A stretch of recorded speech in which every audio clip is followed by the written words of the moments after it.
remove the Cosmoctopus, which is required. The second thing you can do is play a card from your hand. That's optional. You can choose to. Sometimes you won't be able to. The third is discarding all of your things down to 8, which I'll go into later.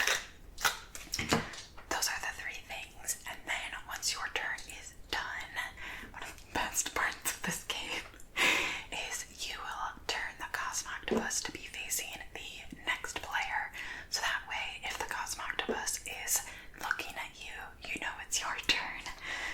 There's a lot of games that have sort of passing the first player token around, which is nice to have, but almost all of the time, me and my friends completely forget that the first player token exists. But since this token is actually used in the gameplay, and since it's kind of cute and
this card acts as the resource that's on it, acts as the resource for you to spend.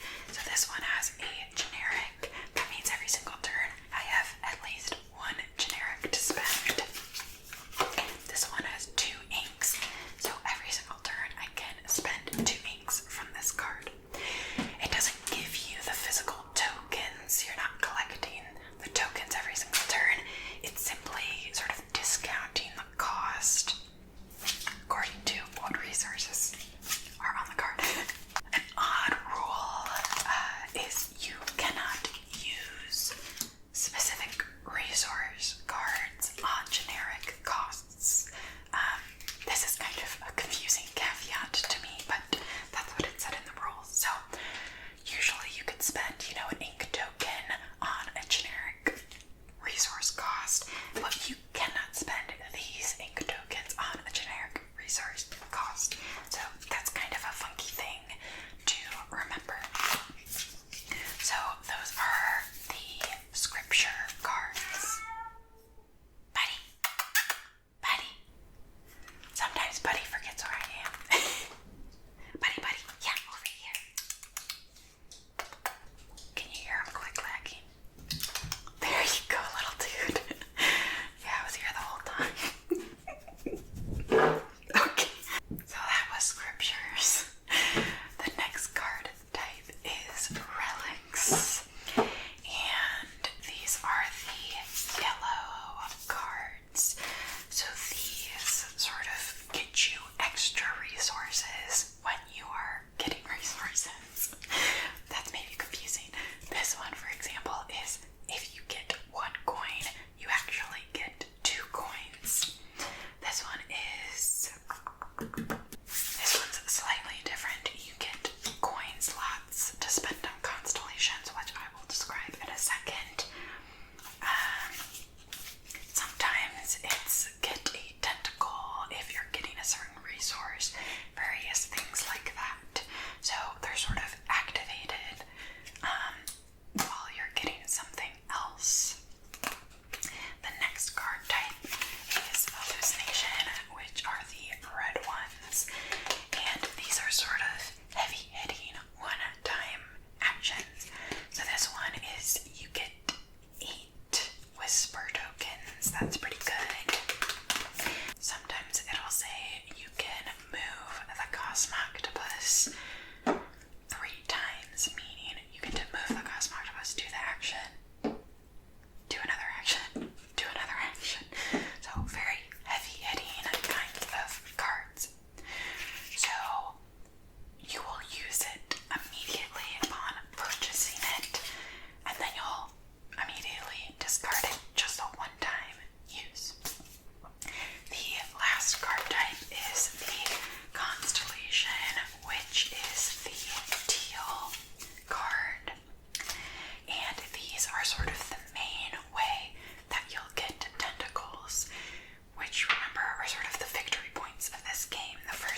course, if you have more than 8, then you discard down.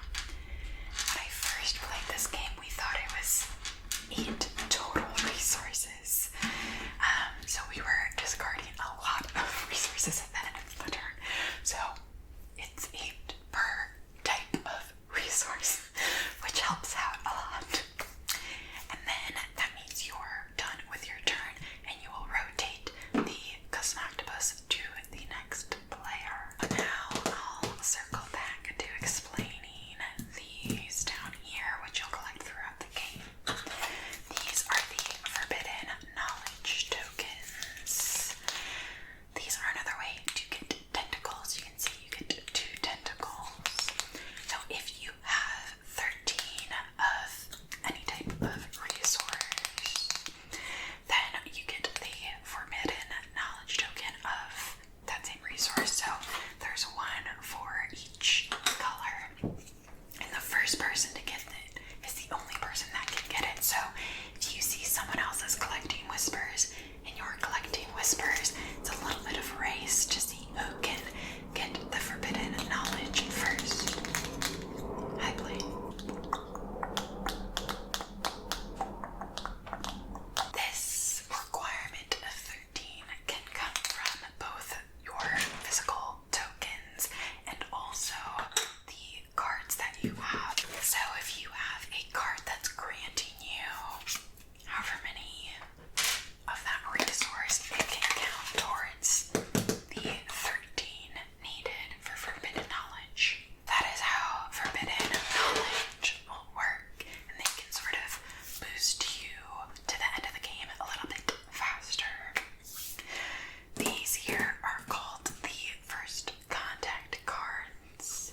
There is 1 of each, and they don't refill, so as they get collected by other players, you have less and less options.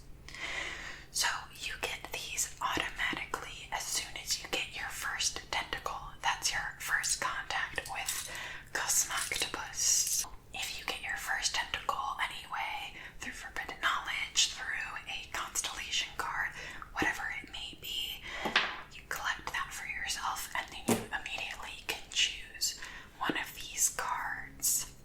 It's sort of a race to get it first so that you can choose, but it's not like a make or break thing. It's just a nice bonus. Although, definitely some of these cards are better than the others. Those are all the rules for how you play the basic competitive version of this game, but Custom Octopus does come with a lot of rule alterations so that you can play it how you would like to.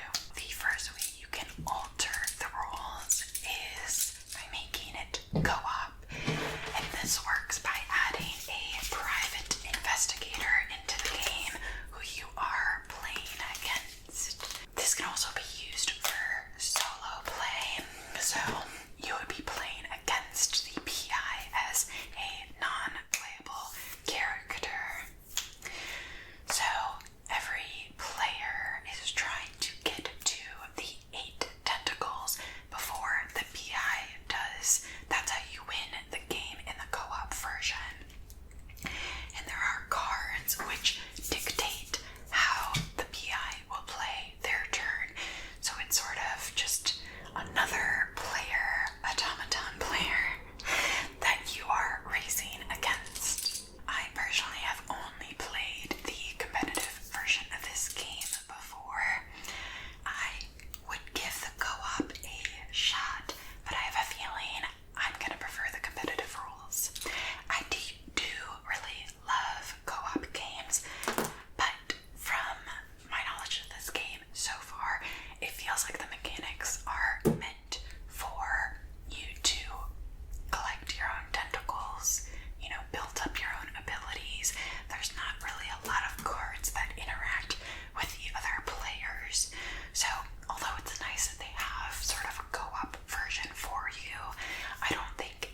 our hand of just 3 cards to start with.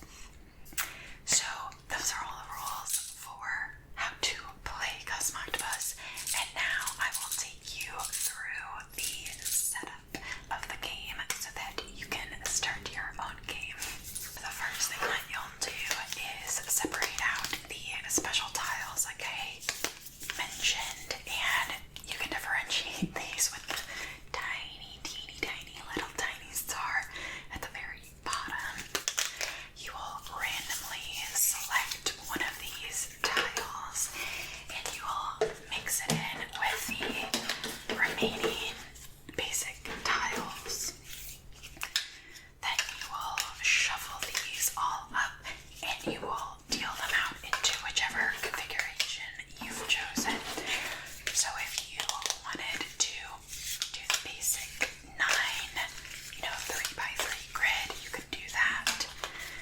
One of them is an infinity symbol, or, whichever fits your fancy for the day.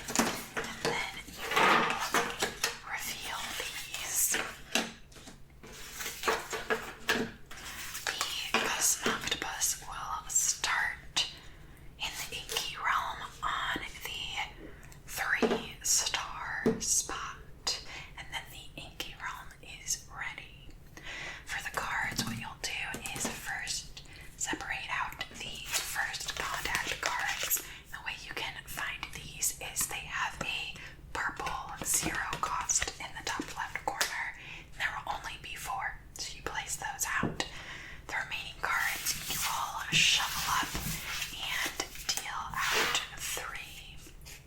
And then, of course, you'll deal 5 cards to each player or draft 5 cards to each player. Then each player will start with their summoning tile where they will be collecting their tentacles. And you'll also start with 2 of each resource. So 2 inks, 2 whispers, etc. to start the game off with. Then you'll randomly choose who the first player will be by rotating the Cosmoctopus to face them. And you'll get some benefits if you are not the first player to sort of offset the advantages of starting off the game. So the second player will get this single generic token. Third player will get the 2 generic token. Fourth player will get the 3 generic token. That's just sort of a little way to even out the playing field. This is the 3rd time Buddy has eaten food while recording, and it hasn't been that long. It's been like less than an hour. That is how you set up the Cosmoctopus, and now you are ready to play your own game. So what's my take on Cosmoctopus so far? I've played it a couple of times, gotten a feel for it, but I don't know that I've fallen in love with it yet. It is a surprisingly good game, given that it's kind of kitschy. It has these nice little pieces, it's very pretty, and a lot of times people associate that cute, pretty, well, visually designed games won't have very good gameplay, but I think they did pull through. Has a little bit of both, which is nice. One of the things that is somewhat biasing me in this game is I am very bad at it. Which is not to say that I don't like it. It's just to say I don't really understand the game yet. I understand the rules, but not the best tactics. I always seem to be light years behind the other people who are playing, but regardless of that, I still have a good time playing it, which is always a good sign in the game. I always prefer games where the winner and the loser and everyone in between enjoyed the process, regardless of where they fell in that spectrum. I do love all the tactile bits. I love the little tentacles, the